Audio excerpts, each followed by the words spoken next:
sinzatandukana nawe Yesu we Yesu ndagukunda ntakizantandukanya nawe.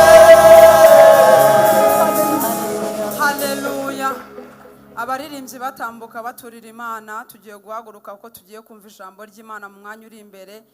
Badufashe indirimbo imwe twese duhagurutse kugira ngo twakire ijambo ry'Imana.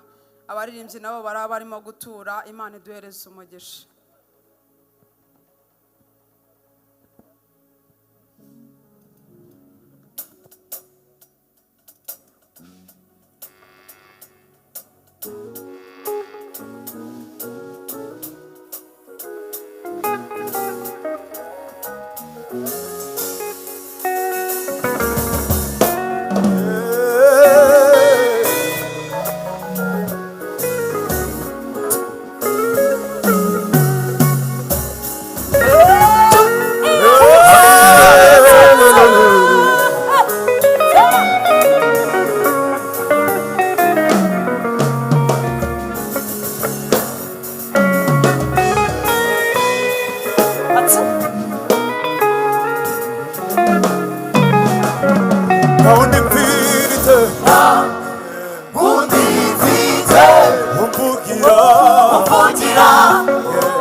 Kumara ni wowe humure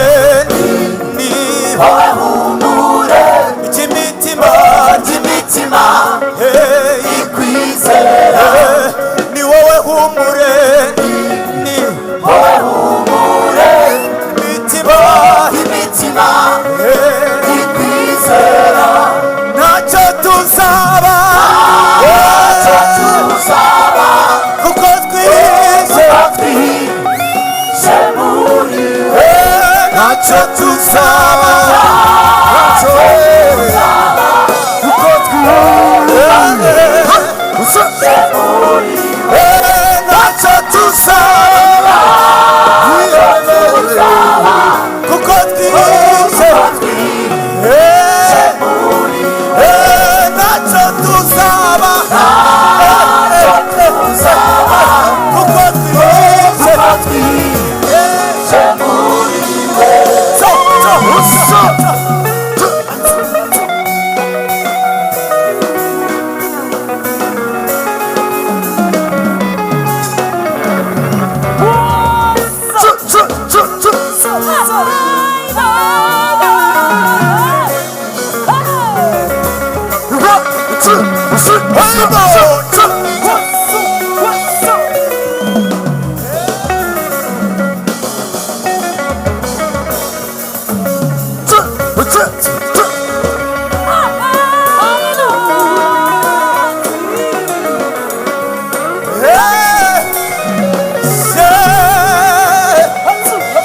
tugira gusimukira Imana turirimbira Imana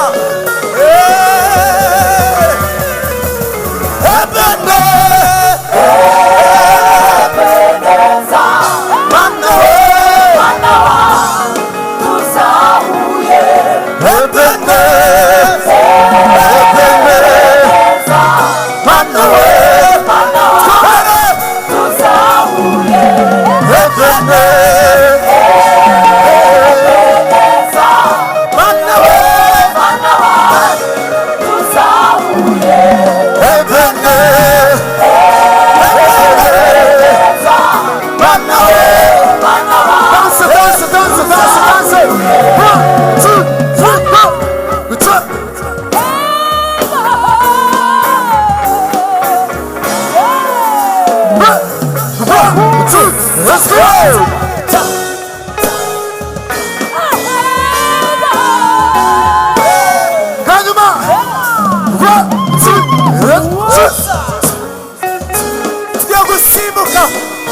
Simuka!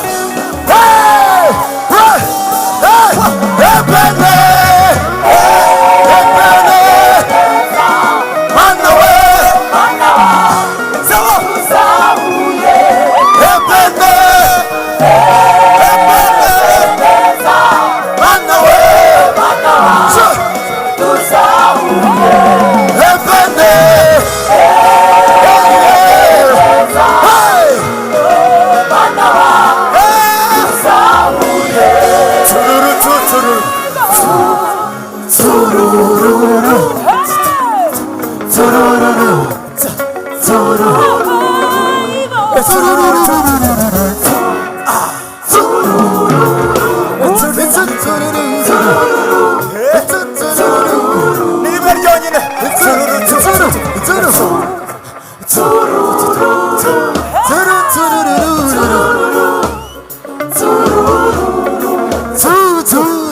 abaririmbyi Imana bahereza umugisha mwinshi imbaraga n'amavuta mu izina rya Yesu Kristo, amen.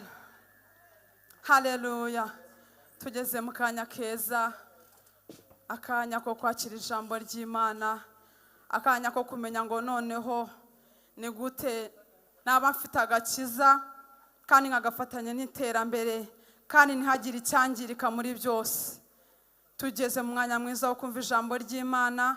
Ijambo ry'Imana turaryubaha kuko rirakomeye. Turi abinginga muhaguruke twakira umwigisha wacu uyu munsi aratambukana na visi perezida amushyire mu biganza by'Imana. Imana ibahereza umugisha mwinshi mu izina rya Yesu Kristo, amen.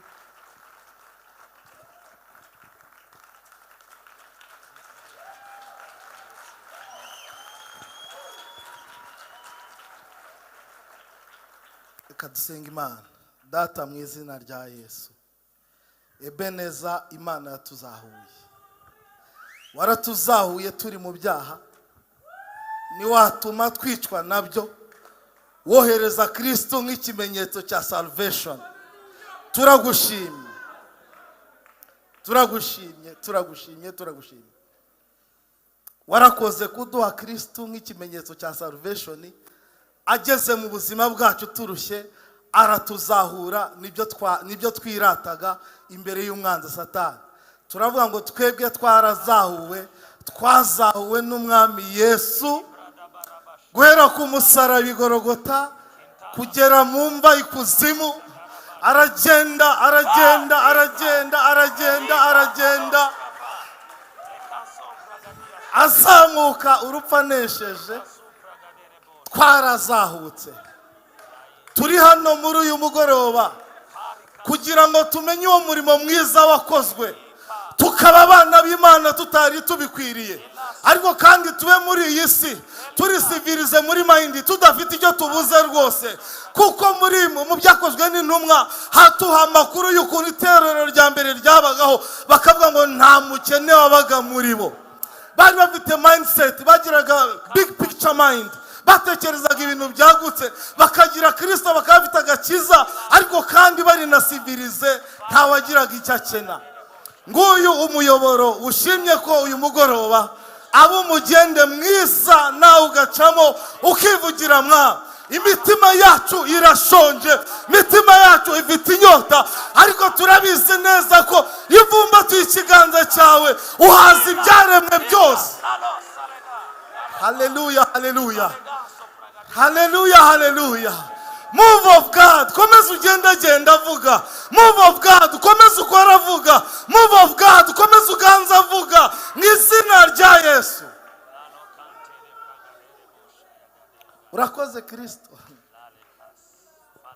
Anala peto kino shaleleza. La mene pota. La peto kino mona shila zile boka. Hala la peto kina sha enara zara bene moreki. Urakoze kumucuncumura hayo mavuta. Urakoze spirit of convincing igiye guherekeza aya magambo. Amashyi nawe mu izina rya Yesu. Amen. Yes, hallelujah. Abari mu mwuka tuvuge ngo hallelujah. Abiteguye kwakira ikintu gisa muri ino minsi tuvuge ngo amen. Turabakira mwese, Imana ibahe umugisha. Turanezerewe cyane kuba hano, n'umugisha udasanzwe guterana namwe. Ndibaza atari ubwa mbere ngeze hano, ndi umusangwa nanjye ndi umwana mu rugo. Imana ibahe umugisha. Nitwa Jackson, ndi umupasiteri, nshumye itorero ryitwa Spirit Revival Temple, dukorera Kicukiro. Ndibaza ari ibyo, reka tuvuge Kristo. Ndibaza ari ibyo, ndi umugabo ndubatse, mfite umugore umwe mwiza cyane.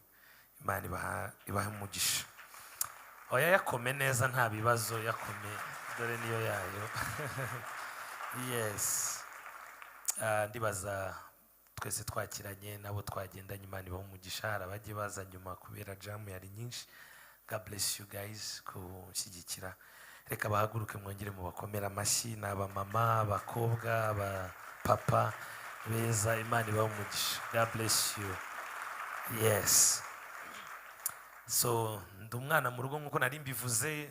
Perezida dusanzwe tukorana na komite y'urubyiruko. Mwarakoze kongera kungirira icyizere. Buriya abantu bakugirira icyizere ukaza gufata pulpit aba ari ikintu gikomeye. Rero turabashimiye, dushimiye ubuyobozi bw'itorero kuva kuri bishop n'abadiakoni mwese muri hano. Imana ibahe umugisha, mwagize neza kuduha platform. Imana ibahezagire. Tuvuge ngo amen. Ndebera mugenzi wa musekera umubwire ngo bon appétit. Acha blague mubwire mufitanye ibibazo, murebe umusekere mubwire ngo bon appétit. tugiye kurya umukati, umutsima w'ubugingo. Tuvuge ngo amen. Murebe nanone, murebe mufitanye, murebe mubwe turafashwe uyu mugoroba tu. Murebe nabonaga muri seriye cyane. Aha. Salvation and civilization. Ni topic nziza kandi iryoshye, ni ndende. Reka ngerageze mu minota mfite kugira ngo tubiganireho. Ni byinshi ariko Imana iradufasha kugira ngo tuze kubyandastandinga. Imana ibahe umugisha. Reka dusome Yeremiya 8:20. Ndaza gusaba umusomyi mwiza, mfite byanditswe byinshi kuko mba nshaka ko ubwo hari n'ibyo nza kuvuga kugira ngo byandike kujya muze kubikorera. Biba byiza iyo wize ijambo ugataha ukarisubiramo ugakoresha ibyanditswe, nawe ugashaka ibindi kugira ngo bigufashe muri etude biblique. Muri ugabandika baraza kugenda bandika. Mfite ibyanditswe byinshi, nzi ko hari nka project ya screen kugira babidushyire, ariko nzaza mbikotinga noneho cyane bishoboka muze kuduha nk'abantu nka babiri ama microphone tujye biba byiza kugira ngo ibyanditswe byivugire kuruta uko nge mvuga. Tuvuge ngo amen. Abakunda ijambo tuvuge ngo amen. Amen. Biri serious. Abakunda ijambo tuvuge ngo amen. Aha. So agakiza, reka ntangire muri buno buryo. Agakiza ni topic ndende, cyangwa se civilization ni topic ndende ku buryo ndi bugerageze kwicamo gatoya kugira ngo muze kumva. Ndaza kuvuga agakiza, ndaza gusoza mvuga na civilization, ariko noneho tugira gute tubihuza, kuko ntushobora kwandastandinga ntushobora kwandastandinga civilization utabashije kwandastandinga agakiza. Buriya agakiza ni base y'ibintu byose. Agakiza usomye neza Bibiliya harimo politike, harimo education, harimo media, harimo entertainment, harimo ibintu bigiye bitandukanye. So rero ibyo byose fondation cyangwa se base yabyo ni agakiza. Iyo tuvuze agakiza abantu babivuga mu buryo bugiye butandukanye. Ushobora kumva agakiza kuko agakiza gasobanurwa mu buryo bugiye butandukanye. Ubwa mbere hari mu isezerano rya kera. Reka mbanze ni introducing gutyo kugira mwumve aho ubutumwa bwanjye bushingiye. Mu isezerano rya kera uburyo basobanura agakiza bitandukanye n'isezerano rishya uburyo bavugamo agakiza. Agakiza mu isezerano rya kera bavugaga gukizwa. Reka mbisobanure gutya. Urabona Abisirayeli iyo bakosaga Imana yabashyiraga mu maboko y'abanzi. Murangurikiye? Iyo yabashyira mu maboko y'abanzi barasengaga basaba Imana ibakize, ibazanira agakiza ko kubakiza muri icyo gihe, cyangwa se kubavana mu buretwa runaka. Nuvuga ngo kuvanwa mu ngoyi, kuvanwa mu buretwa niko karagakiza. Iyo usomye neza mu bitabo bigiye bitandukanye, reka mbahe definition mu isezerano rya kera bavugaga gutabarwa ku banzi, cyangwa se kubohokwa, cyangwa se kuvanwaho iminyago. Ni muri ubwo buryo Imana yabakuraga mu buretwa bumwe cyangwa se kabatabara mu bundi buryo. Mwibuke ko Imana igihe yahagurutsaga Gideon yaramubwiye ngo genda uzana agakiza ku bwa bene so. Wibuke Imana ihamagara Moses yaramubwiye ngo numvishe gutaka kw'abana banjye, so ndakohereje kugira ngo bakize. Donc hari muri ubwo buryo Imana yabavanaga ahantu hamwe ibazana ahandi, bitandukanye no mu isezerano rishya. Mu isezerano rya kera usomye Zaburi 119, ikaba hadusomere kugira ngo twihute. Zaburi 119 ku murongo wa 81. Murumva ko kwari ugutabarwa kw'abanzi, ni muri ubwo buryo bavugagamo agakiza. Zaburi 119 ku murongo wa 81. Hariya please. Undi abadushakira Yeremiya 8:20. Zaburi 119 umurongo wa 81.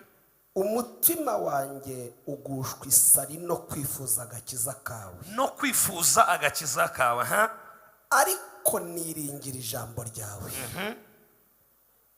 Amaso yanjye amarwa no kwifuza ijambo ryawe, nkivuga nti uzamara umubabaro ryari. aha urumva ko ari gutabaza agakiza kamukura mu mibabaro. Yeremiya 8:20. Yeremiya 8:20. Isarura rirarangiye, iki kirashize kandi tudakijijwe. Kandi tudakijijwe. Mbabajwe n'umubabaro w'abantu banjye ndirabuye, kwiheba kuramfasha. Mbese i Galeyadi nta muti wamo ruhaba? Kuki urugoma rw'ubwoko bwanjye rutakize? Irekerere. So rero ibyo byose n'ibindi byanditswe ngenda mvuga hepfo bigenda bitugaragariza uburyo mu isezerano rya kera agakiza karago gucungura abantu cyangwa se karabo kukubavana mu buretwa mu bunyage runaka. Ibyo nibyo bitaga agakiza. Ariko iyo tugarutse mu isezerano rishya usanga agakiza, ariho nshaka no kuza no gutinda, agakiza usanga kari mu buryo butandukanye. Bavugaga Mesiya, kuko urebye n'abahanuzi bagiye bahanura, bose bagiye bahanura Mesiya ariko bakamwinterpretinga mu buryo bugiye butandukanye. Ngira ngo abantu bakora etude biblique baraza kubyandastandinga cyane kurusha. Usanga rero ba Yeremiya baramuhanuye, ba Yesaya baramuvuze, bigera no kuri Simiyoni wanamuteruye. Donc ibyo byose ni ibintu byagendaga bitwereka ko agakiza mu isezerano rya kera kari agakiza ariko ko kuza gutabara abantu, kabavane mu bunyage runaka, kabavane mu buzima runaka, kabashyire mu bundi buzima. So usomye igitabo cya Yesaya 25, reka badusomere Yesaya 25, turera ku murongo w'9, tumanuke ho gato. Yesaya 25 umurongo w'9. Nuko uwo munsi bazavuga ngo iyi niyo mana yacu twategerezaga, niyizadukiza, uyu niwe Uwiteka twategerezaga, tuzanezerwa twishimira agakiza ke, kuko kuri uyu musozi ariho ukuboko k'Uwiteka kuzaruhukira. Haleluya. I Mowabu hazaribatirwa aho ari, nk'uko inganagano ziribatirwa mu ngerera y'amasi. Simbuka no kuri Yesaya 53:5. 53:5. Nyamara ibicumuro byacu nibyo yacumitiwe, yashenjaguriwe gukiranirwa kwacu, igihano kiduhesha amahoro cyari kuri we, kandi imibyimba ye niyo adukirisha. Mumurikire tuvuge ngo amen. Twese tuvuge ngo amen. So iyo tugarutse mu isezerano rishya, ndaza kubaha n'ibindi byanditswe bibakinga ibyo ndi kubabwira. Iyo tugarutse mu isezerano rishya, ntago agakiza kaje kugira ngo kadukure mu buretwa runaka cyangwa se kadukure mu bunyage runaka. No, iyo tugeze mu isezerano rishya, agakiza duvuga ni agakiza kaje kugira ngo ducungurwe, ni agakiza kaje kugira ngo tutava ahantu hamwe tujya ahandi. Ni agakiza kaje kutuhindura identity. Tuvuge ngo amen.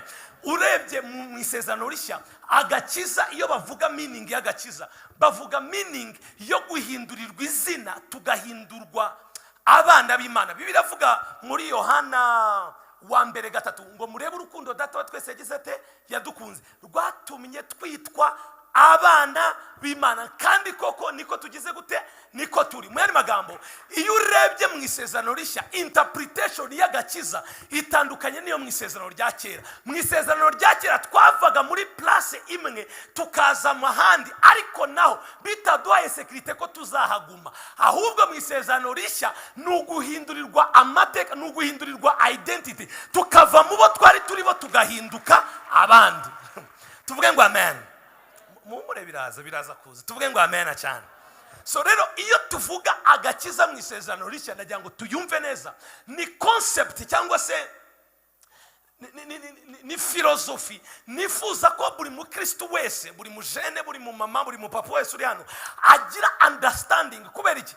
Iyo utasobanukiwe umurimo wuzuye w'agakiza, umurimo wuzuye wa Kristo ku musaraba, uba mu buzima bw'ububata kandi wari ukwiye kuba mu buzima bw'ubutsinzi. Kuko impamvu Kristo yaje ni ukujya kuvana mu buzima bw'ububata agushyire mu buzima bw'ubutsinzi. Kandi ubwo buzima bw'ubutsinzi ntago ari ubuzima wabayemo wamanutse, ni ubuzima bubaho buhoraho buri constant.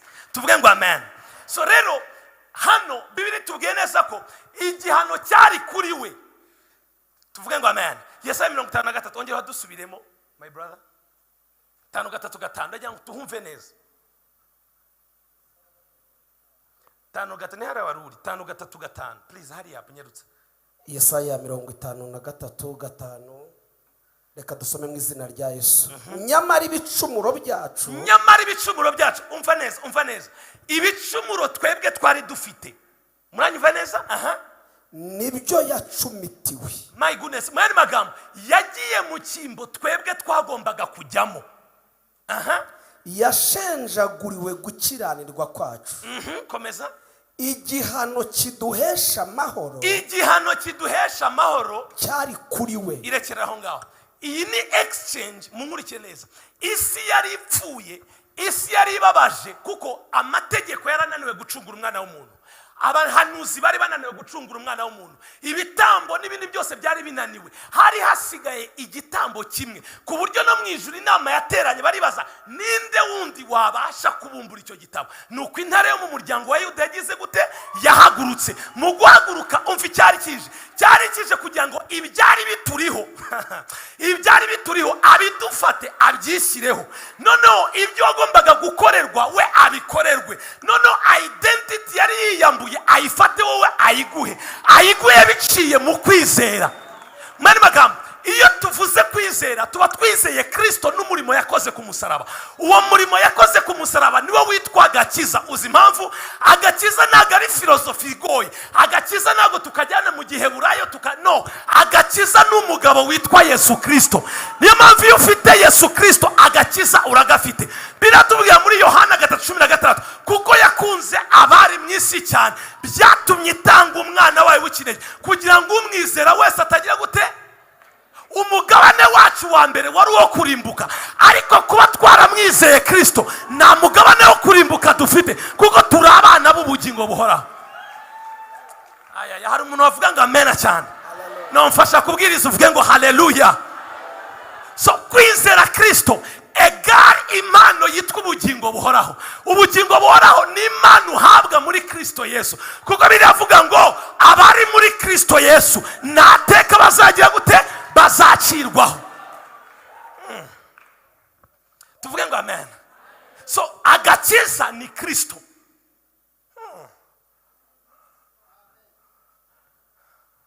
Kandi gitangaje, reka nakanongereho, ntabwo agakiza kaza kugira ngo gakore umurimo ucagase muri wowe. Oya, agakiza iyo wakakiriye, iyo wizeye Kristo ukamwakira. Nkunda kubigira abantu, ikibabaje nuko twakira Kristo nk'amakuru. Iyo wakiriye Kristo n'amakuru, ayo makuru ntacyo akumarira. Ariko iyo wakiriye Kristo nk'ihishurirwa, Petero nibyo byamubayeho. Yesu yageze abwira abagabo bati ako bagabo bene data bavuga ko ndinde. Bamwe bavuga ngo Eliya, abandi uri Enoki, abandi urinde, abandi uri umuhanuzi. Undi aramubaza mwebwe muvuga ko ndinde?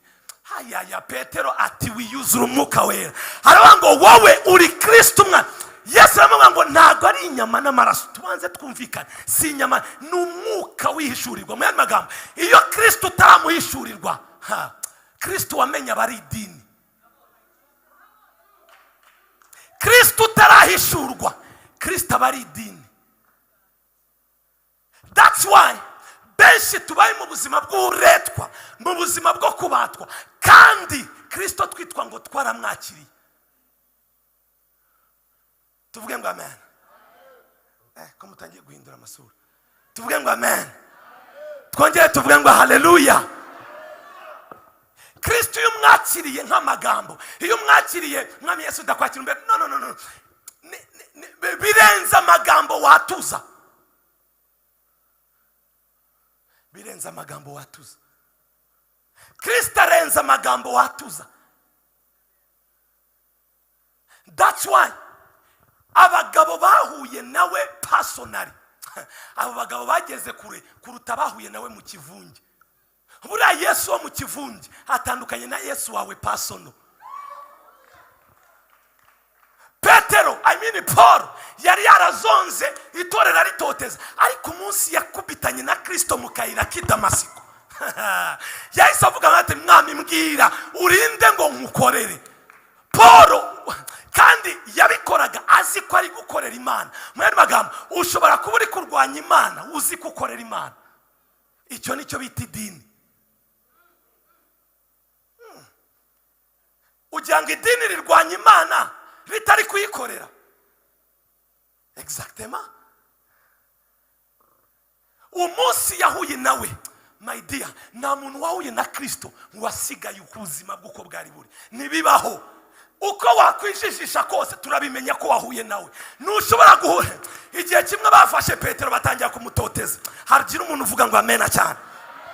Baramutoteza, baramufunga, mugende nimuzongere kubwiriza ukundi. Petero arabarango ntibibaho. Iyo wamwakiriye, iyo wamusogongeye, ntushobora guceceka.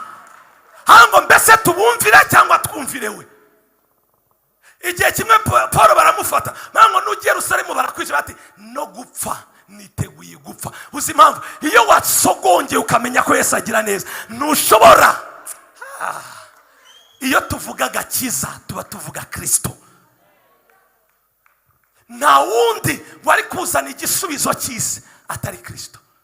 Igisubizo cy'isi si ekonomi izamutse. Igisubizo cy'isi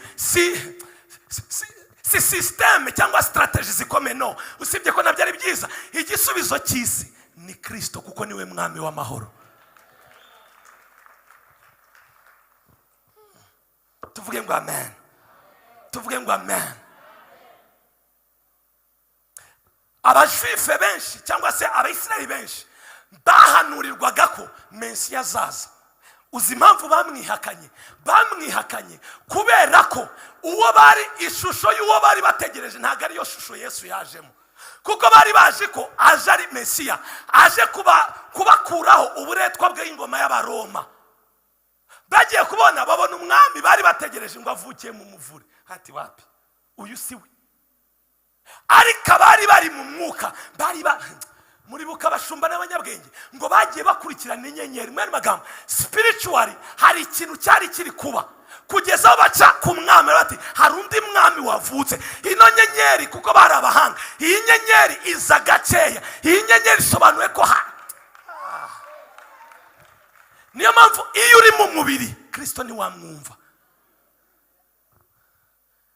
Nibyo byabaye ku mugabo witwa Simiyoni. Simiyoni yari umutambyi, amaze gusaza aza kugirirwa ubuntu bwo kumva ko Mesiya ari hafi. Umva isengesho yasenze, hango mwuka wa data ndagusabye sinzafe ibiganza byanjye bidateruye Mesiya. Ibyo ni mu Luka ibice 2:22. Yesu avutse, Mariya na Yosefu bamutwaye mu rusengero ngo umwuka atwara Simon cyangwa se Simiyoni, hatwara Simiyoni mu rusengero. Uzi cyabaye? Amukubise amaso ngo nguyu ngo avukiye ngo kuba ikigusha kuri benshi n'abandi kugira ngo ababere amahoro. Niyo mpamvu na n'uyu munsi Kristo hari abantu agusha, Kristo hari n'abantu akiza. Agakiza ni umugabo witwa Yesu Kristo. Yagiye mube nibamwemera. Abajwife baramwanga kubera iki? Package yajemo ntago ariyo expectingaga. Birababaje kurata igihe cyawe cyo kugendererwa.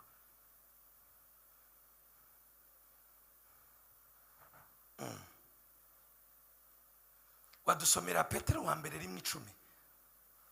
Hari abantu bari gufashwa bavuge ngo amen. Biri serious muri gufashwa? Tuvuge ngo amen cyane. Petero wa mbere 1:10 kugeza kuri 12. Wa mbere 1:10. Abahanuzi bahanuye ibyako gakiza. Umva neza. Barondora n'iby'ubuntu mwari mugiye kuzahabwa. Barondora n'iby'ubuntu mwari mugiye kuzahabwa. Babishimikiriye. Barondora igihe icyo ari cyo n'ibimenyetso byacyo byerekanwaga n'umwuka wa Kristo wari muri bo. Irekereraho tuvuge ngo amen. Amen. Ongera usome kuri Petero wa mbere. Petero wa mbere aho ngaho 1:5. 1:5. Mwebwe abarindwa n'imbaraga z'Imana kubwo kwizera. kubwo kwizera. Murindirwa agakiza kiteguwe kuzahishurwa mu gihe cy'imperuka. My goodness. 6.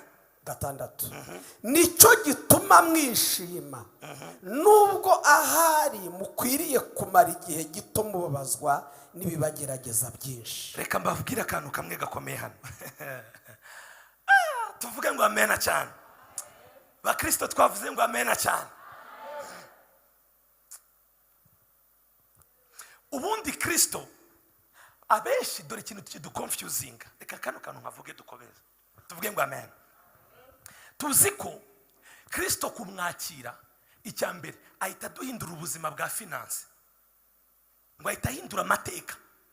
Noneho hari benshi bakijijwe mbasha nta kindi kibazanye kuri Kristo ahubwo baze kugira ngo ubukene bwabo, ndabivuga gute, muri kugeza kumva icyo nshaka kuvuga. Donc ukabonera Kristo mu bintu biri kumvikana. Yemwe biri kumvikana. Benshi tukabonera Kristo mu mamodoka, benshi tukabonera Kristo mu maetage, benshi tukabonera muri Kristo nitumuzaho azatwubakira. Kristo ajya turuhura imibabaro, ndabyemera kuko niwe mwami w'amahoro. Kristo ajya tuhindura amateka, nibyo. Ariko iyo urebeye Kristo mu bintu hari igihe ukomereka. Uzi impamvu? Nibyo bintu mushakaho n'abapagani barabibona batamufite. Reka babwize ukuri, Kristo yihagije wenyine, ntago yihagije afitanye n'imodoka yaguhaye. Kristo ntago agira imbaraga kuri wowe bitewe n'inzu yakubakiye. Oya, Kristo ubwe nk'agakiza. Benshi twakomeretse, umva, benshi twakomeretse kubera kwizera ibintu bifatika tukabihuza n'agakiza. Niyo mpamvu Imana idakoze ibi bintu. Mana, ngiye gufata amasengesho y'iminsi 3 nzahava ari uko nshubije. Ariko ibuka ubundi uri kubwira nde? Hari n'abafata ayitatu yo gufata Imana mu mashati. Tuvuge ngo amen. Amen. Tuvuge ngo amen. Kristo impamvu tutamuri presentinga cyangwa se ataturyohera nk'uko biri deep nuko twagize ikosa ryo kumufatanya n'ibintu. Uyu munsi benshi tuvuga ubutumwa bati ngwino kuri Yesu azakugirira neza, ngwino kuri Yesu azagutungisha. Nibyo simbyanze, ariko ntago ari cyo cyambere. That's why benshi baje bafite expectation zuko bazacuruza. Ni gute dushyira ibintu imbere n'abapagani babona badafite Kristo? Icyambere tubonera muri Kristo za mafaranga. Kwizera ndakumanuye. Nyamara nukuri kose uku niko kuri. Kristo numufatanya n'ibintu. Trust me.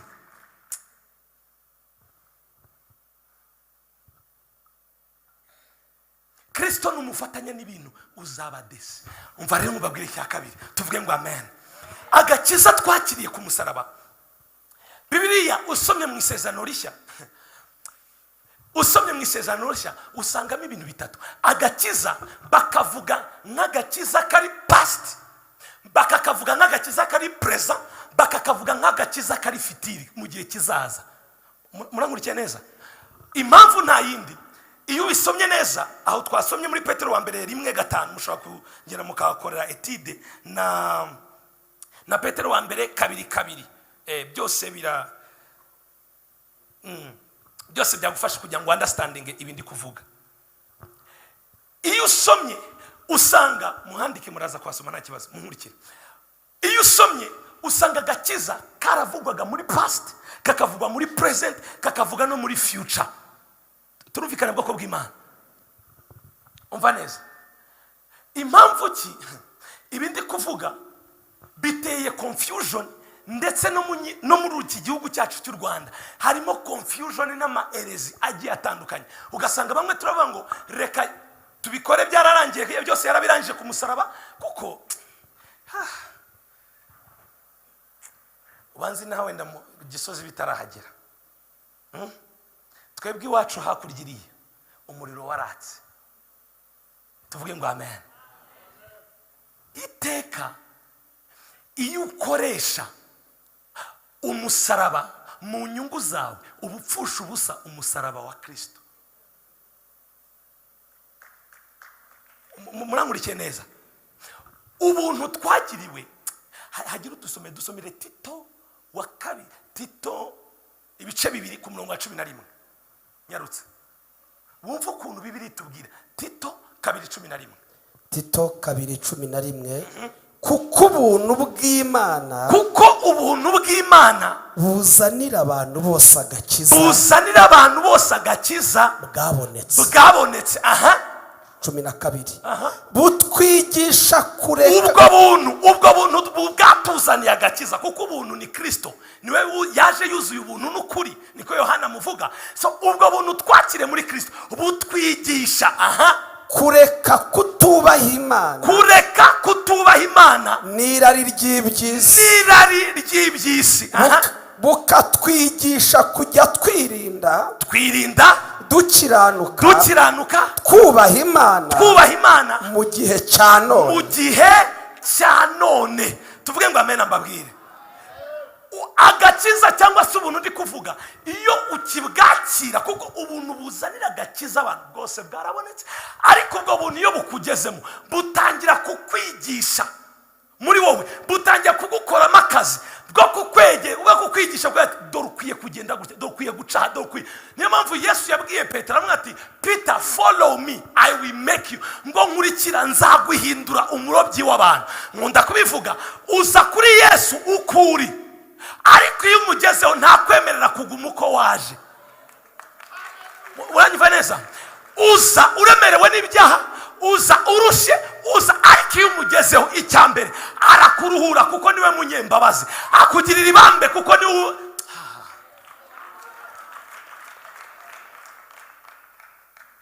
Rero ubwo buntu butwigisha ntabwo buduha permission yo kujya gukora ibyaha.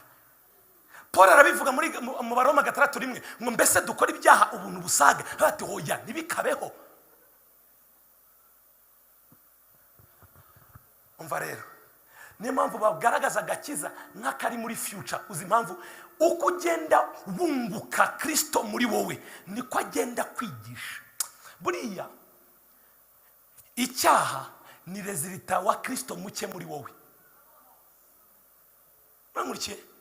Uko Kristo aba muke muri wowe niko umubiri ukuyobora, ariko Kristo yaba mwinshi muri wowe agenda yuzura muri wowe, icyaha uragishaka ukanakibura, kuko uzi impamvu umuzaho ukuri, ariko ntushobora gusubirayo uko waje.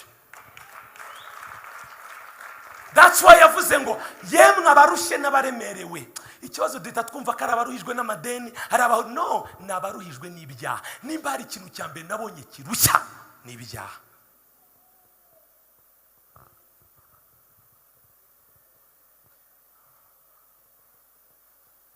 Yemwe abarushye n'abaremerewe nimuze musange, njyewe Kristo ndabaruhura. Tuvuge ngo amen. Byinshi kagerageze gusamarizinga dusoze. Umva rero, nk'umuntu wamaze kwakira iyo package y'agakiza, nk'umuntu wamaze kwakira package y'ubutumwa bwiza. Ubutumwa bwiza ntabwo ari amagambo, ubutumwa bwiza ni imbaraga imeze ute, ihesha umuntu wese guhinduka gusa na Kristo. Ko biravuga ngo mube abera kuko nanjye nduwera. Mani magambo, kuba abera birashoboka, apana imbaraga zawe, kuko wowe ubwawe ntiwabyishoboza. So iyo wakiri iyo package y'ubutumwa bwiza, iyo nakwita agakiza gatangira kugukoramo umubiri, umurimo muri wowe, hamwe n'umwuka w'Imana. Munkurikiye neza, hamwe n'umwuka w'Imana n'imbaraga ziri mu butumwa bwiza zitangira kugukoramo akazi, ukagenda uhinduka uva ku bwiza bumwe. Niyo mpamvu Bibiliya ivuga ngo we move from glory to glory, tuva mu bwiza bumwe tujya mu bundi. Uko agakiza n'ubutumwa bwiza bugenda bugukoramo akazi, niko urushaho kugenda uhinduka usa na Kristo. Umva rero, kubera ukuntu Paul yavuze ikintu gikomeye. Yavuze ngo ibyarindamu yanjye byose nabitekerejwe ko ari iki, kugira ngo ndonke, yongeramo akantu ngo kugira ngo ndonke ubutunzi butagira mari magambo. Hari ubutunzi bwose usiga kugira ngo wakire ubundi butunzi buruta. Paul yabonye degree ziwe, yabonye connection yiwe, yabonye ibyo yirataga byose, arati no, ibi byose nabihindura ubusa, ariko ubutunzi butagereranywa n'ubu. Urumva ukuntu yari yaramuhishuriwe, atangira kuvuga ngo uwirata ye kwirata amadiplome, ye kwirata urugo rwiza, ye kwirata abana, ahubwo uwirata yirate Kristo. Mari magambo, niwe byirato bikwiriye nk'abizera. Uzi impamvu? Ntacyo uri cyo ukuye Kristo muri wowe. Imbaraga zawe, ubutunzi bwawe, gukomera kwawe, byose ni Kristo. Umva rero, Paul aratanye bati uwirata yirate Kristo. Umva, agakiza ntago kaguhindura umunyabwoba ukirukanka. Sofu muri kino gihe cyacu byateye usanga umuntu sita abajene muri wana muvuge ngo amen. Ko mutavuga amen ara, muyivuge cyane muvuge ngo amen. Uramubwira ati none uvuye he? Ati hari umushuti wanyuvuye kureba ari projet twari turimo projet, kandi uvuye mu materaniro Bibiliya wayitsimye, dore ko dore telefone ngo zarabikemuye. Donc ukanga kuba proud y'ibyo wizeye kandi ari byo uri byo. Murumva ikibazo ahantu kiri? Uzi impamvu? Ibyo twizeye ntabwo birahinduka ubuzima muri twebwe. Umunsi byahindutse ubuzima muri twebwe ntushobora kubihisha. Tuvuge ngo amen. Iyo ubuzima wakiriye bwa Kristo, ako gakiza kahindutse ubuzima muri wowe, ntushobora kubihisha. Tuvuge ngo amen. Twongeye tuvuge ngo amen. Ndibaza kumanuka hano biremeho. Tuvuge ngo amen. Ndasoje. Umva hano ushaka gusoreza. Agakiza kahindutse ubuzima muri wowe, ako gakiza biroroshye ko n'ubundi muntu abibona. Agakiza ibyo uvuga nimba bitarahinduka ubuzima muri wowe, icecekere kuko nta impact bizagira. Ariko umunsi ibyo uvuga nibyo wizeye, uzi impamvu? Ikiza cy'agakiza, iyo gakiza kakurimo nawe ukarimo, ntushobora ntabwo bisaba presentation. Muramurikiye neza, umuntu arakubona. Mwibuke babonye intumwa za Yesu, baratanga ngo bariya ni aba Kristo. Muranyumva neza, barababonye ukuntu bagenda, barababonye ukuntu bavuga. Na Petero ubwe ataruzura umwuka wera, bamubonaga ukuntu agenda, akabati nyamara uragenda nkawe. Yavuga ngo hoya nyamara uravuga. Mwani magambo, iyo Kristo watindanye nawe ntushobora kubihakana ngo bikunde. Impamvu rero tuba intimidated nuko ibyo twizeye bitarahinduka ubuzima muri twebwe. Ujya mu nshuti zawe byonyine kuvuga ngo mvuye gusenga ndi umukristo, kabata baratabamburana ko ndi Babiloni. Yewe we, uzi impamvu bitinya? Hari kitarahinduka. Niyo mpamvu no kutwara Bibiliya isize hejuru yanjye. Gutwara Bibiliya kabati njyewe ndi proud, ahubwo tugatwara twaturi two mufuka dutoya. Muratwi abajene barabizi, hari abapapa n'abamama hano mutabimenya. Hari utubibira dutoya tumwe twagiye twa Nouveau Testament kadukubita mu mufuka ugatugenda. Uyu munsi abajene muri hano mufite Bibiliya muzizamure turebe. Urabibona? Abazifite muri telefone tugire dutya, umuriro uratse. Urareba ikibazo? No, umuntu ashobora kuvuga ngo no, ngo civilisation ngo yaraje nta mpamvu yo gukomeza ibi. No. Civilisation ihindura imyizerere yawe, iyo ni daimoni. Murangurikiye neza? Kuko civilisation izishingiye ku byo wizeye bidashobora guhinduka. Ba Petero, president, ba Petero barababwiye ati nimutamwihakana si ikibazo si ugupfa. Petero bamugeze ahantu bamashaka kumubamba nka Yesu, hatoya mwikora ikosa ryo kumbamba nk'umuncurike. Mani bagamba bageze ahantu ubuzima bwabo nta kindi babonaga Kristo.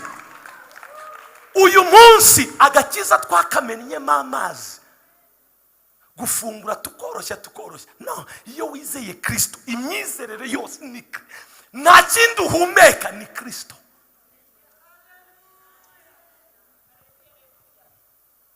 Ariko uyu munsi kubera iterambere civilisation sigaranye iminota mike sishaka gutinda nkomeze tuvuge ngo amen. Kubera civilisation ni ugutera imbere kwihuse, development z'inganda, ubucuruzi, ubwenge, technology, ibyo byose biri kwihuta, byakwihuta bigasanga twebwe agakiza twakira ni kashinze imizi. Ubundi Kristo munkurikire mwibuke dusubire muri kuri Adamu wa mbere. Umva icyabaye, Imana ibarema ibaha Edeni, yarababwiye ngo mutware. King James version ikoresha ijambo have dominion, ubutware. So ikintu Kristo yaje kurestoringa mu buzima bwacu uzi icyo ari cyo, yaje kuducungura adusubize kuba identity y'umwana w'Imana kugira ngo bitworohere kugira dominion. Mari magambo dominion ufite Kristo irashoboka. That's why Paul n'abari abagabo bandi babana bagiraga kandi babagabo bacuritse ibindi bihugu ni wacu byagese gute. Icyo nicyo bita influence. Murumva icyo nshaka kuvuga? Hagira umuntu uvuga ngo amen, wamvugiye ngo amen cyane. So babagabo bacuritse ibindi bihugu, abami barabumviraga, abasirikare basubmite kugeza n'ahantu Koroneliyo nababwirane dominion nyayo iva mu kumenya Kristo. Umva rero ikibazo cyacu si ya civilisation ni birebire. Civilisation igomba gusanga imizi y'agakiza. Nimba civilisation igukura ku myizerere ntago wigeze wizera. Murabona gushyirwa muri misi biragoye, no.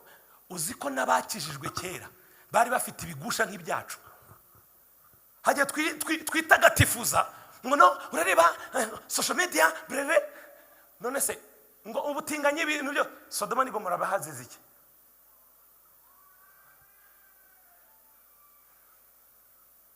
Ngo gukizwa njya numva abajene gukizwa muri kino gihe biragoye kuba bigoye ntibivuga ko bidashoboka.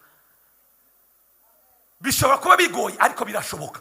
Uzi ikimenyimenyi nuko hari abandi bajene mu ngana bakijijwe, hari abandi babyeyi mu ngana bakijijwe kandi babirimo neza. Kuba utabirimo rero urwo si urwitwaza.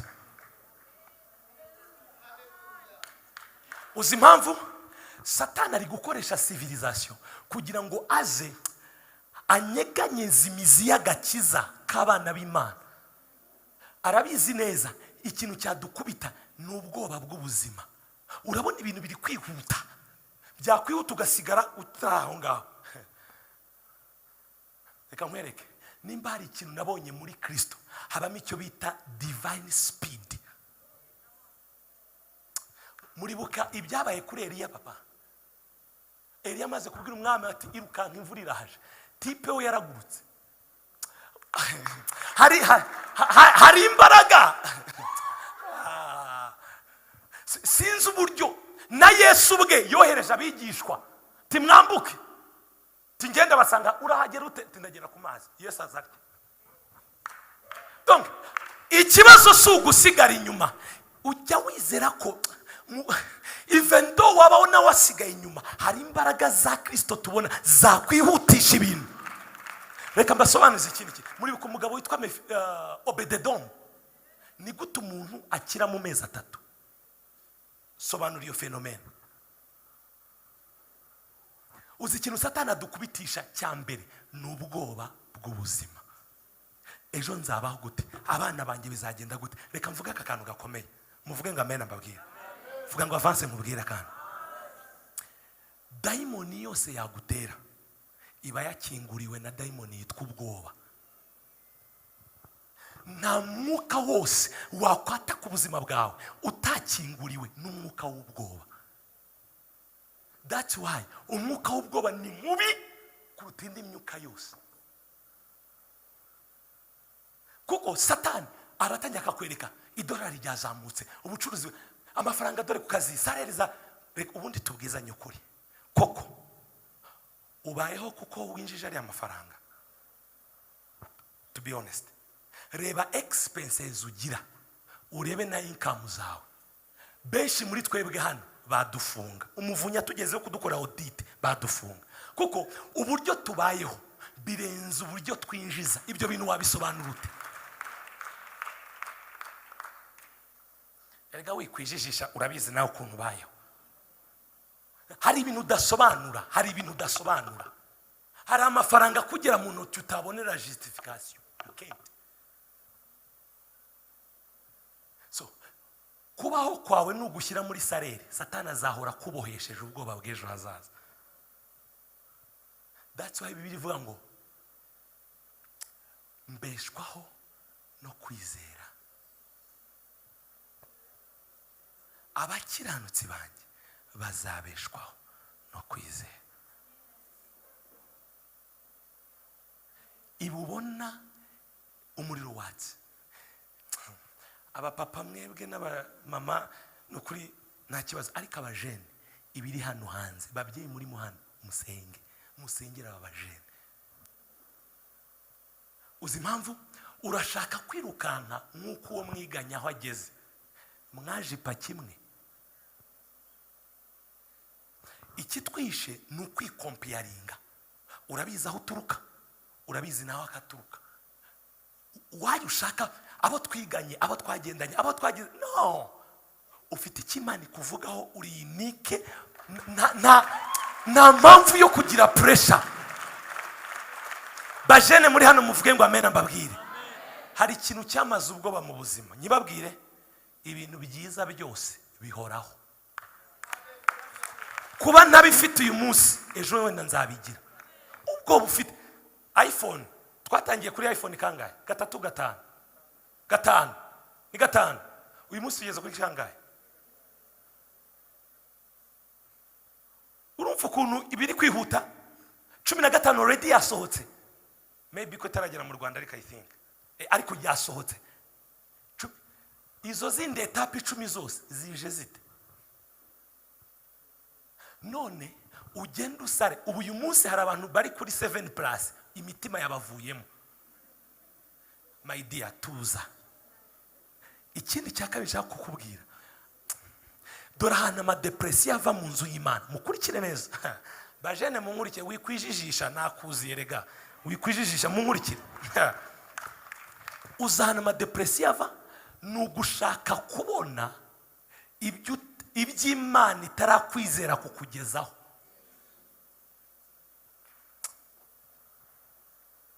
Waretse kwihangana kugasohoza umurimo muri wowe. Kuba hari bimwe Imana itaraguha, Imana iracyagukoramo akazi. Just wait, be patient. Kuki ushaka kwihutisha Imana? Imana umaye amafaranga byajya. By the way, Imana iramutse iguhaye byose uyisaba, wararupfuye. Wowe ibyo usaba urabona ubifitiye capacity yo kubimanaginga. Tubwizanye ukuri.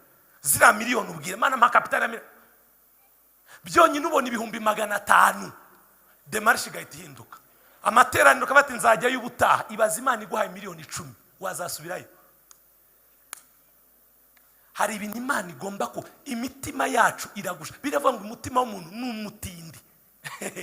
Mwana bagabo, ushobora kwibwira ko ibintu ubibereye, ariko Imana yakureba ireba umutima. Ikabati uyu muntu mbimuhaye, uyu wapireka mbanze mutegure. Kubera ukuntu isi iri fast, ni umwuka uri kwinjira. Murashaka ko ibintu byose byihuta. Ku Mana, my dear, ntabwo ikorera kuri pressure. Uzi impamvu? Imyaka 1000 kuri imyaka 1000 kuri twebwe ni umunsi umwe kuri. Ushaka Mana uratinze kandi kiri ku isaha ya kabiri.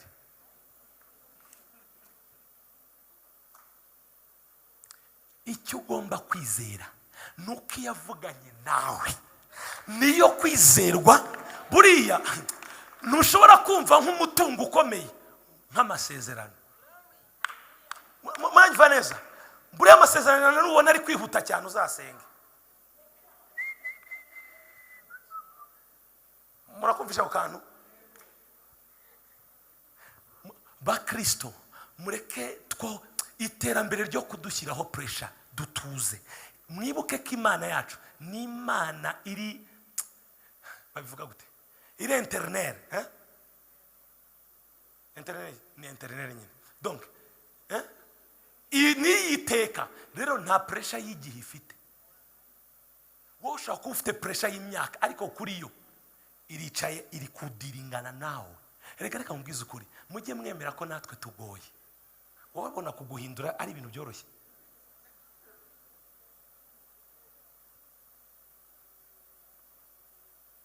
nibyo rero bituma twakwikomparinga n'abapagani twakwikomparinga n'abatizera tugateye baba ngende muri korari ndi kubyina hoziya n'abandi dore twiganye hano bageze ngiye bino bintu satani akakwinjira mu bwoba ukabona umuntu arazamuye amaboko mu rusengero ari kurira ukagira ngo umwuka yamufashe yamugejeje kumbe ni agahinda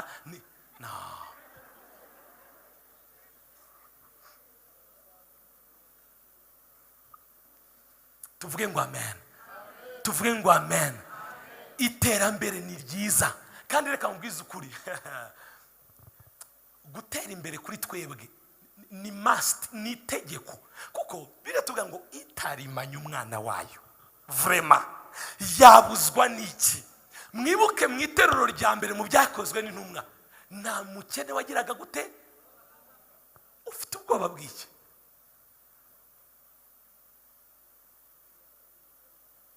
ubwoba ni ubw'iki nta mugisha n'umwubaho ndabivuga neza nta mugisha n'umwubaho kuri ino si waruta umugisha twahawe nka Kristo ntawe ubaho niyo mpamvu Paul yavuze ngo kubaho ni inyungu no gupfa kandi ni iki ni inyungu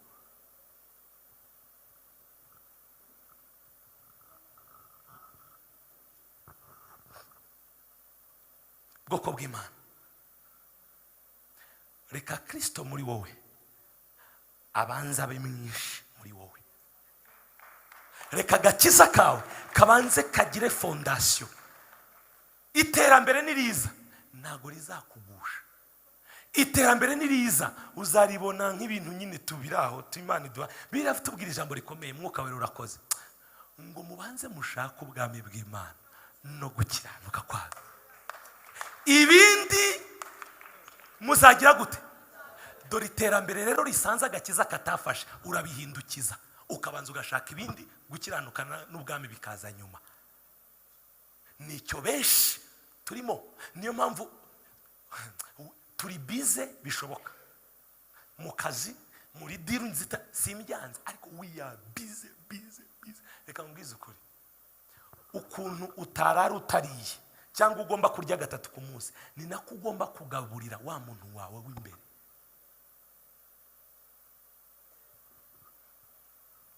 Satani hari ibintu atuzanira bikaba byinshi nawe ukibwira ko ribize nyamara waratewe reka mbwize ukuri ikintu cyose kirya ubuzima bwawe bw'umwuka ni igitero nk'uko ukubita abazimu nk'uko ukubita hehe ni nako ugomba gukubita ikintu cyose kirya ubuzima bwawe bw'umwuka ikintu kikuvanamo inzara n'inyota byo gusabana n'umuremyi wawe ikintu kikuvanamo inzara n'inyota byo gusoma ijambo icyo kintu ni igitero kubita wihanukiriye bishobora kuza mu ifomu y'akazi bishobora kuza muri forume y'umugabo n'urushako n'abana ariko ikintu kirya ese reka nkubaze famiye yawe ijya kuza ntiyagusanganye n'Imana akazi kajya kuza ntikagusanganye n'Imana hama bigenze bite ngo ndi gushaka umwanya wo gusenga uzawushaka urinde upfa utarawubona uzi impamvu ntabwo bashaka umwanya wo gusenga no ntabwo kuba ufite ibintu byinshi ntabwo bigukuraho gusenga ahubwo muri ibyo bintu byinshi egezayo bimushyiremo ushyiremo igihe cyawe n'umuremyi wawe isi iri kwihuta cyane iterambere riri kwihuta cyane bakristo Satani ari gukora amanywa n'ijoro bakristo mureke dukanguke dukore iki ni cyo gihe cyo kuvuga ubutumwa like never before iki ni cyo gihe cyo guhimba indirimbo baririmbyi like never before abapagani bararara bakora amanywa n'ijoro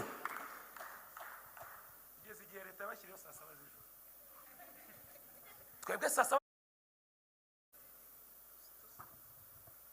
Imana tubabarire bakristo. Reka njya kuba pasiteri, hari umuntu twaganiriye ati none se ugiye kwivamo by'akazi bize, nawe ati no ntago mvuye mu kazi njya ahubwo mpinduye akazi. Akana ko ni akazi. Hari ukuntu mentality y'abarokore Imana yanjye. Ejobundi hari umupasiteri wamaye agastori, reka namwe nkabasharinge karansekeje. Hari umupasiteri undi bigana muri teoloji ahantu, yabonaga umupasiteri ukuntu abyuka yirukankaza mu ishuri yakererewe ariruka nyine kwa kundi abantu bahora bari busy. Aramwicara ati pastor nawe nturi umushumba? Ati ndi umushumba. Nose simbona unabigiyemo vuba njye narabigiyemo mbere. Iyo ati rwose. Ati none seka nkubaza ko mbona uza wirukanka ukora ibiki? Ni iki kiguhuza? Ndabati ni iki kintuza umurimo we? Yarabimbwiye numva gahinda karanyishe. Nibaza uburyo tugitekereza gutyo. Torero dukeneye kwikubita agashyi. Ni gute abana b'umwijima baturusha ubwenge? Kandi Bibiliya tubwira muri 1 Corinthians 1:24 Abakorinto ba mbere 1:20 ngo Kristo ni imbaraga akaba n'ubwenge bw'Imana muri twe. Mane magambo, kwakira Kristo ni ukwakira imbaraga z'Imana no kwakira ubwenge bwayo. So ubwo bwenge turaryama, nitwe turyama amasaha menshi kuruta abandi. Abascientifique baravuga turyama amasaha 8 kugira turuke neza. Ababivuge zireba amasaha baryama. Nitwe tudasoma ibitabo, nitwe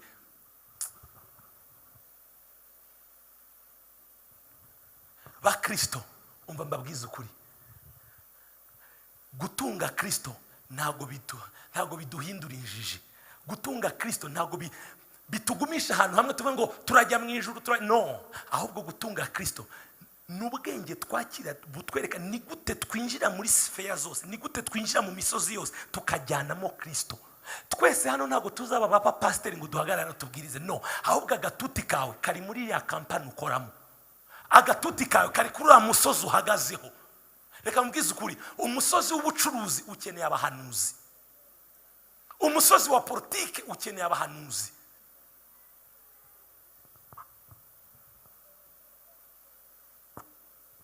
Niyo mpamvu dutakaje influence, niyo mpamvu itorero rikennye, niyo mpamvu itorero risebye, niyo mpamvu agaciro k'itorero hagabanutse. Nyine nta kintu gifatika dukontribute. Kandi twahura hano mu rusengero tukavuga indimi, umuriro ukaka, twagera hanze tugakonja. No. Reka tugeremo hano umuriro wake, nitugera hanze naho tuwatse.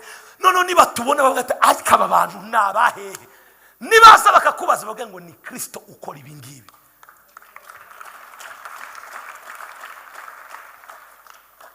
Reka mbabwize ukuri bwoko bw'Imana, agakiza kaduhindura imitwe ntago kaduhindura imirizo.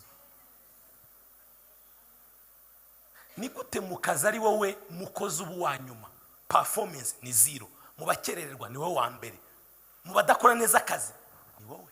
Bajya kugabanya, Mana wavuganye nanjye, reka bazakugabanya. Nibyo bibazo dufite. Abajene b'abarokore uyu munsi, umukobwa w'imyaka 25 aratinyuka akabyuka saa 5 saa 6 za mu gitondo, abyuka baza korotirida igikoma cyahiye. Nibyo bibazo dufite. Babyeyi musenge. Kandi akabyuka ngo n'ubusirimu. Ndajya kuri Netflix ukareba movie y'amasaha 3-5. Uzi icyo uri gukora? Uri kwinjiriza uwakoze iyo movie mu gihe wari gutekereza iyo azakora kugira ngo akuzanire uwo mwinjirije. Kandi ukutakaza igihe niko igihe kikujyana. Ikibazo cy'abajene muri hano muvuge ngo amen. Ikibazo cyanyu mutekereza ko mugifite igihe. Monsheri nta gihe ufite. Ngo urabona ngo ndacyari mutoya, utegereje kumera amahembe. Uko bakuzanira agakeke bakuririmbira happy birthday uri gusaza, nta yindi formule yo gusaza ibaho niyo.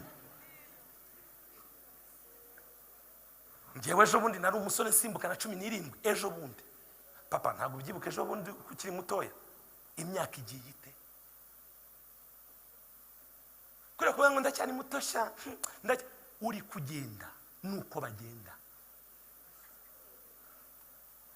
Niyo mpamvu umubwiriza 12 yavuze ngo ujye wibuka umuremyi wawe mu minsi. Umubwiriza Salomo ari mu bagabo bari iyi si, my goodness. Umubwiriza n'ingaruka nzababwira amakuru yiwe. Yari isi kugera harongora abagore 1000 abona badahagije yongeraho n'umwe. Murakurikiye neza? Abagufi abarebare. Yari isi mu buryo ntago yiteraga parfum, yari afite jardin ya perfume.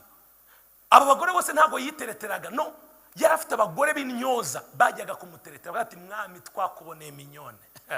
Ni muremure, hepfo ni 2.5 m. Donc akadeta aragenda ari enjoyinga, ariko umva ukuntu yasoje ngo byose n'ubusa. 12 agira inama abajene bati ujye wibuka umuremyi wawe mu minsi y'ubusore, iminsi mibi ubwo uzaba uvuga uti aha. Mu buzima habaho ibyiciro bibiri, igihe uvuga ngo nejejwe nabyo n'igihe uvuga ngo sinejejwe nabyo. ubu tuvugana aha, ibyo byiciro byose birimo nabibonye. Tuvuge ngo amen. Uzikira ngo umuntu uvuga ngo nejejwe nabyo aba ari umujene. Ava Igisenyi yagira kwa hare bahagaraniye kwa Nyirangarama, akubitamo ikirayi agahuza na brushette, agashyiramo fanta, agashyiramo kofi, agashyiramo voka, akavanga n'ubushera, kandi sans problème. Sans problème. Niyo bifite ukuntu byivanze, afite ukuntu abicangura. Murankurikiye? Ariko umuntu uvuga ngo ugeze mu gihe cyo kuvuga ngo sinejejwe nabyo, aratangira mu gitondo agatoki koroshye. Buriyo watanye kwanga agatoki koroshye wagiye cyangwa ibyatsi, utunyama tw'umutuku, no, utumwe kuraho amavuta. Buriya ubutangiye kureba ibyo abandi batareba.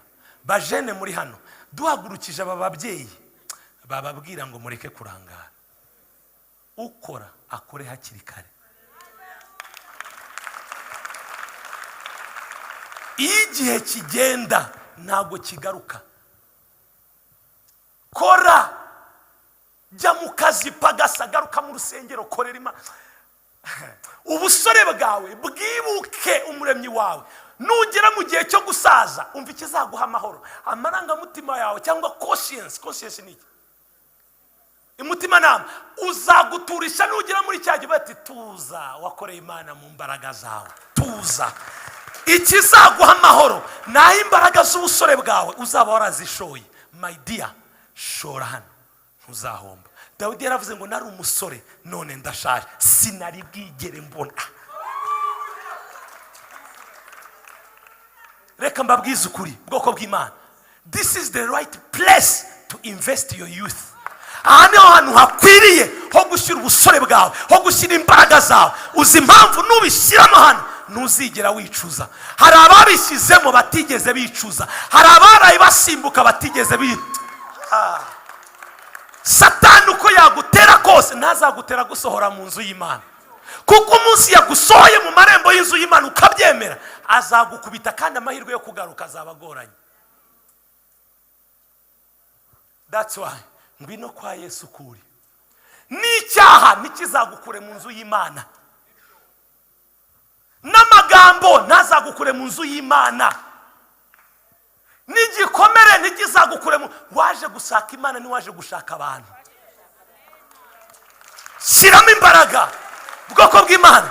Bajene muri hano muvuge ngo amen.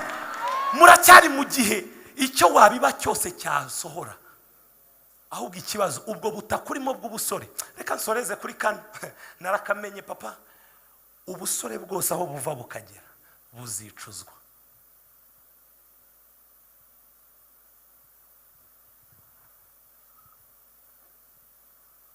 Hari imyaka ugera mukibaza nakoze iki, byagenze bite? Ntusubize ibihimbi inyuma, nta kintu na kimwe ubikora. niyo mpamvu iyo habonetse platforms nk'izi ngizi biterane nk'ibi by'urubyiruko jya wumva atari ukumva gusa ugenda ushyire mu bikorwa n'ibyo wumvishe kuko ntabwo tuba twaje hano guta umwanya reka mbabwize ukuri ngwino kuri Yesu kuri iterambere amamodoka amazu ababitunze se bo barabivukanye no bizaza it's a matter of time bizaza urushako rwiza Imana itaruguhaye yaruhande tubwizanye ukuri ahubwo mbere ko wiri gusaba Imana akora iki ahubwo reba ibyo wowe igusaba wabikoze aho niho pwe Bibiri iri clear mubanze mushaka ubwami bw'Imana no gukiranuka ibindi byose na feri yayo none reka nkubaze bajene muri hano ubwami bw'Imana gukiranuka nibyo bikuri imbere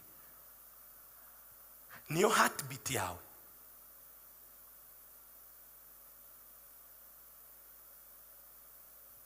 babyeyi mugira ngo igishuka bajene niki ni inshuti ngo hari inshuti yanjye mfite inshuti itakubwira ngo dusenge inshuti itakubwira ngo dusome igitabo inshuti itakubwira ngo dukore business iyo ni inshuti nyabaki ngo kumurekura ngo byaranze hungu dapfa my dear ngo namubabaza umva nkubwira kakana bajene muvuge ngo amen bajene wanza mwanyanze ubu buzima turi kubamo nta repesage ibamo repesage murayizi repesage ni iki mu Kinyarwanda second mu Kinyarwanda second sitting ni mu Cyongereza mu Kinyarwanda isubiramo wenda sibyo ntabwo uzongera hari abantu bajene muvuge ngo amen hari abajene batekereza ko ubuzima bufite brio niki na propre ukibaza ndi kwandika kuri brio nzagera igihe cyo gusubiza dushyire kuri propre nta kibaho icyo wandika nicyo nushaka bamaso hakiri kare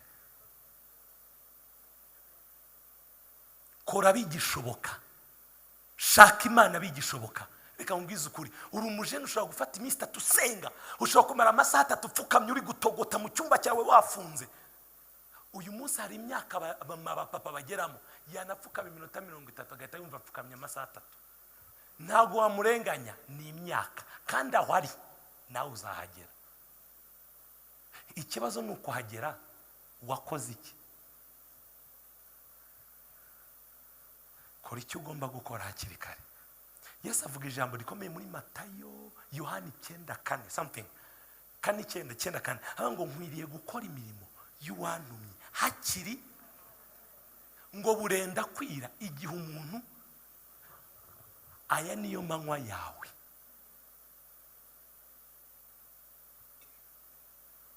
cyakabiri nsorezaho kugira ngo handling pressure ya civilization umva ikintu ukeneye mentorship ukeneye gutozwa bajene muri hano muvuge ngo amen mukeneye kurerwa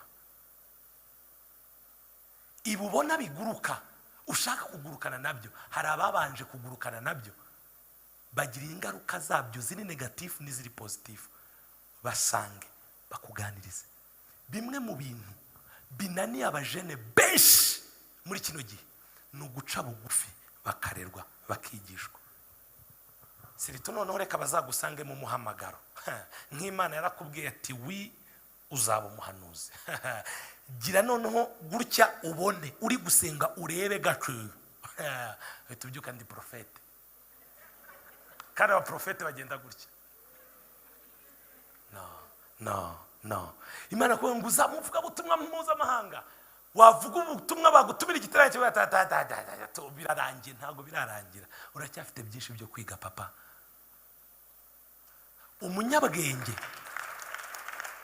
umunyabwenge nuhagarara ku bitugu by'abamubanjirije akareba aho batarebye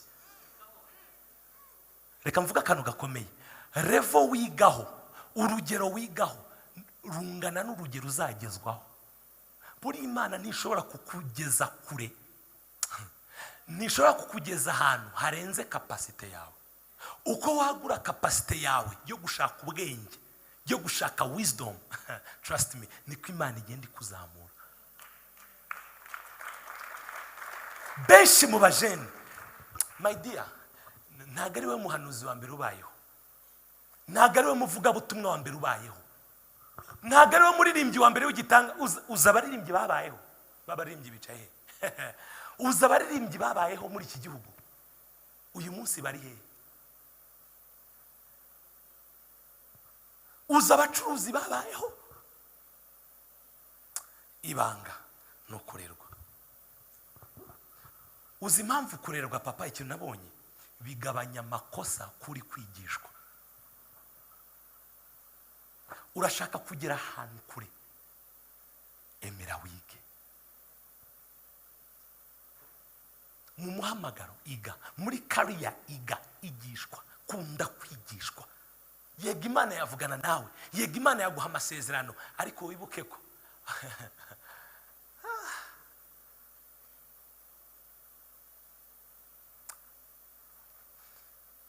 reka mbagire inama nsohoza. Sinabimara na Yesu ntiyabirangije yohereza umwuka. Nanjye hari abandi bavuga ubutumwa azaza, abaperezida n'abashumba bazakomeza. Umva mbabwira akantu kanyu.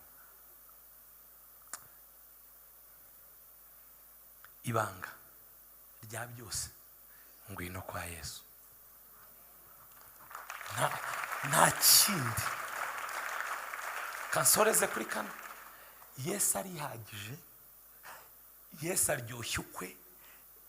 Ntakenera ibirungo, ni wa wundi. Just ngwino ukuri. Icyo nkwijeje, ntabwo azemera ko umugumaho uko waje. Azagukoramo akazi, kandi nagukoramo akazi nta kintu na kimwe kizakunyeganyeza. Ibanga ngwino kwa Yesu.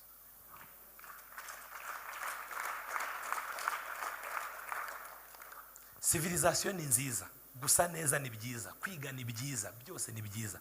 Ikibazo si ibyo, ikibazo byubatse ku ruhe rufatiro.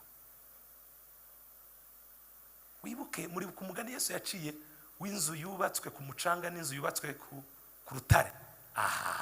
Ibyo uri gushaka kugeraho byubatswe. Urashaka kuzagira urugo rwiza, ngwino ku rutare rufatika. Urashaka kuzubaka urugo rwiza, ngwino. Urashaka kugira business, ngwino. Ikibazo si ukubigira, ikibazo bifashe.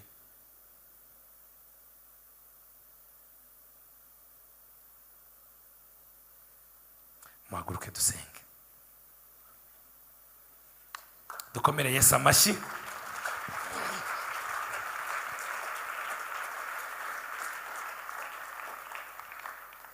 Ni byinshi ntabwo nazabirangiza, nari nateguye ibintu byinshi, ariko ndagira ngo mujyane ibyo, mugende mu bitekerezeho. Reka nkubwize ukuri. Fata mugenzi we ikiganza, umuhagurutse tugiye gusenga, ubundi dusoze. Bwoko bw'Imana, itorero ry'Imana, bajene muteraniye hano, muvuge ngo amen. Numve bajene, muvuge ngo amen.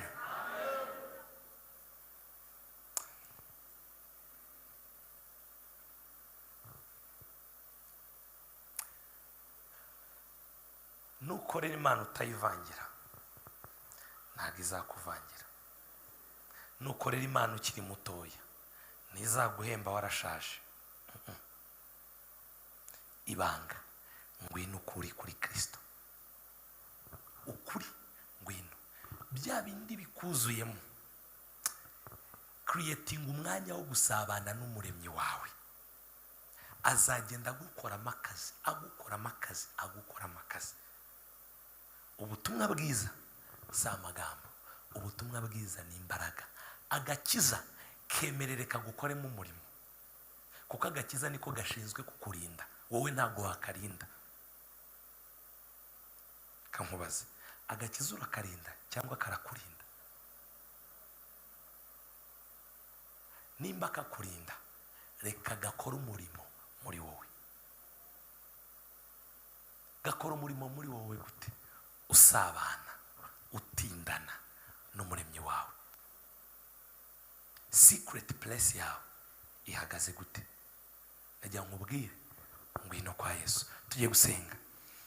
Mbere ko dusenga, nimba urimo hano ukaba ubizi neza ko mu mutima wawe utaraha Yesu Kristo ubuzima bwawe, ukaba ukiri aho ni juu chini, urabizi neza ko ubuzima bwawe Kristo atarabuzamo ngo akubere amahoro, zamura ikiganza cyawe musengere.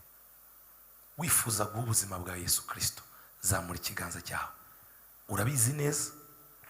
Yes, my brother, God bless you.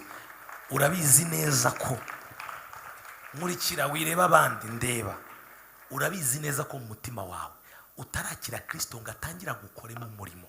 Urabizi neza ko muri wowe ukeneye umurimo w'Imana muri yo kugira ngo gutabara. Ukeneye Kristo ngo aguha amahoro, ukeneye Kristo ngo agutandukanye n'iby'iwanyu, ukeneye Kristo kugira ngo akuruhure imitwaro yose. Wizuyaza, aya niyo mahirwe yawe. Kristo ari hano kugira ngo abashe kugutemberera, kugira abashe kukuruhura. Zamura ikiganza cyawe dusengane. Ndababona, Imana ibaho umugisha. Zamura cyane my brother there, zamura ikiganza cyawe. Komeza uzamura ikiganza, kizamure cyane, na Yesu abibone, abadayimoni babibone, Satani abibone ko wazamuye ikiganza ugomba kumwakira. Bethesida nuko mwakira abantu bakijijwe baje ku mwami Yesu Kristo. Yes. Reka nsaba aba protocol mu ba protocol neza mubahobera baze hano imbere. Naho nimbukiri moteri ntambwe irukankuze hano. Musengere, uyu niwe mugoroba wawe wo kugira ngo wakire Kristo, wo kugira ngo utabarwe. Come on Bethesida, reka du celebrating umurimo wo mwuka wera. La bragada baragaosh. Yes. Wow, nta kiza nko kubona iminyaga ingana gutya iza kuri Kristo. Come on, reka dukomere Yesu amashyi tumuvugirize impundu wo mwami.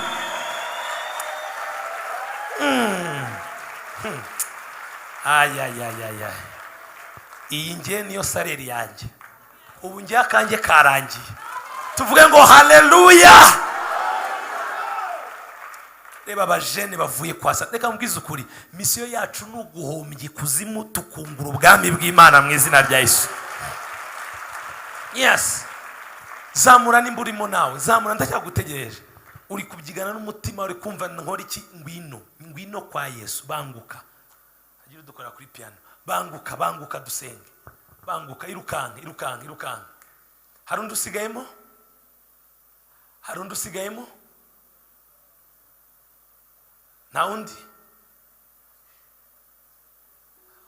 Na undi? Yes. Witinya, wigira isoni, zamura ikiganza cyawe dusengane. Nta soni biteye, twese twamwakire tukiri batoya, ariko na n'ubu ntituricuza. Yes, zamura ikiganza. Hari usigayemo? Hari urimo? Aha. Nimba twese dukijijwe, zamura ibiganza byawe. Abareje hano imbere tuzamura ibiganza byacu, dusubiremo ano magambo. Tuvuge ngo mwami Yesu. Vuga cyane sindakumva, vuga ngo mwami Yesu, ndakwakiriye umbere umwami n'umukiza w'ubugingo bwanjye. Nihakanye Satani n'ibikorwa bye byose bibi. Kuva uyu munsi mbaye umwana w'Imana. Kuva uyu munsi mbaye icyaremwe gishya. Mwami Yesu, ukura amazina yanjye mu gitabo cy'urupfu, ushyira amazina yanjye mu gitabo cy'ubugingo. Ubwo uzagaruka gutwara itorero, nanjye uzanjyane. Kuva uyu munsi ahahise hanjye harababariwe, ibyaha byanjye ndabibabariwe. Nta rubanza ukundi, kuko uri muri Kristo Yesu, nta teka azacirwaho mu izina rya Yesu. Amen.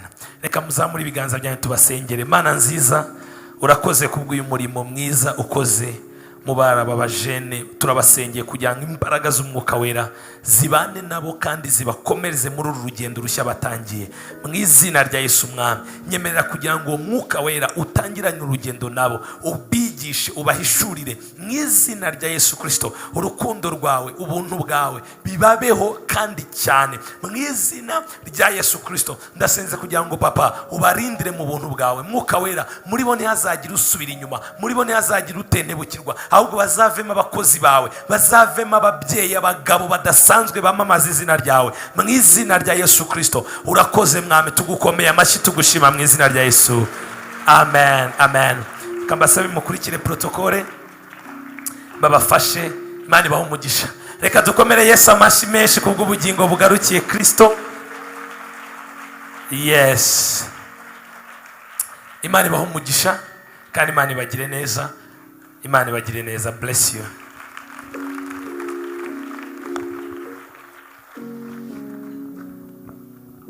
Reka twongere umwami amashyi menshi cyane ku ijambo ryiza ndetse no ku minyago myiza tubonye. Reka twifurize umukozi w'Imana umugisha, tumwature ibiganza. Imana imuhe umugisha ndetse irushaho gukomeza n'itorero rye. Turasoje, tugeze ku musozo. Twagize n'umugisha wo kubona abashumba bacu bari mu yindi nama, kandi Kristo agomba kuba the center of everything. Agomba kuba centre y'ibyo uvuga, y'ibyo utekereza, y'ibyo ukora.